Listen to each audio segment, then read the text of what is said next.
Hello, good morning guys. Today's vlog. Ito yung routine ko every morning.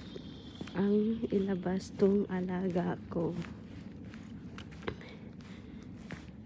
Ayan. Ito ang trabaho ko dito tuwing umaga. At maganda din dahil nakakapag lakad-lakad ako.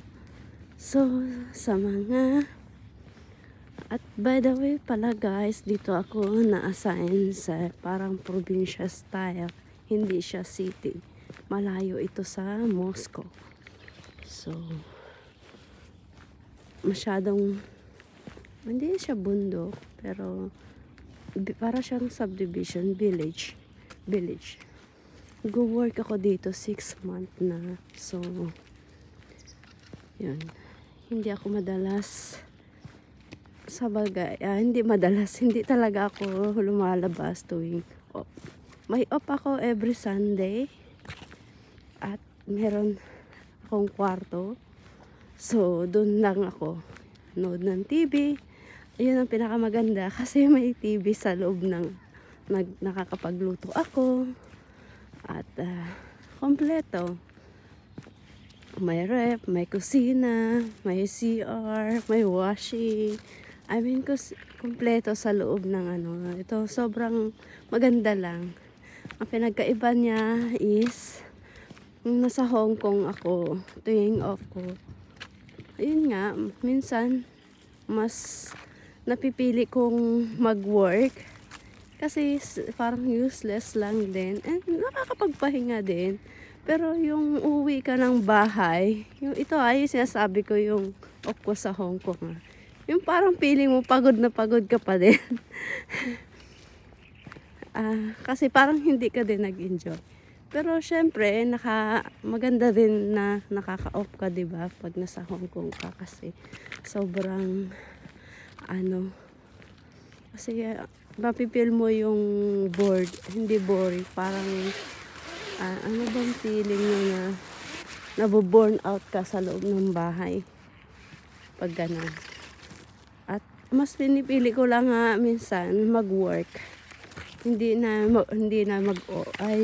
mag-day off, kasi pag nag-work ka is may sahod, tapos yun nga, same lang din naman. So, mas madalas nung bago ako, lagi akong labas. So, dito, nung 1 month lang akong nag-stay sa accommodation, hindi na ako lumalabas. Yun. Kasi ang super layo. Yun siguro ang reason din. Tsaka sa city, delikado. Madaming lespo. So, alam niyo naman, diba? So, yun. At mas better talaga na stay in ako. Tsaka hindi naman yun yung pinunta ko dito, yung maglakwatsa. When I was in Saudi, sabi ko gusto ko sa Hong Kong kasi may off.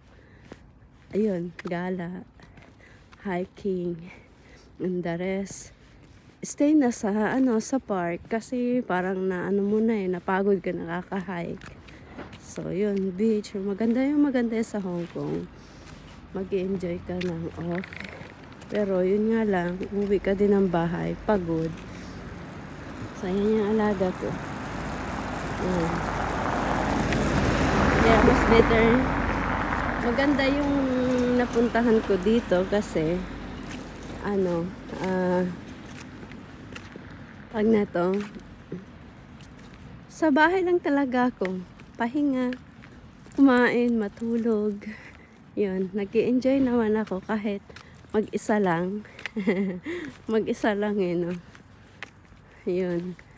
Pero by July siguro lalabas ako kasi kaya yung isa kong kaibigan doon saan na yun, magba-barbecue. May aasikasuhin din ako. So, sasabay ko na.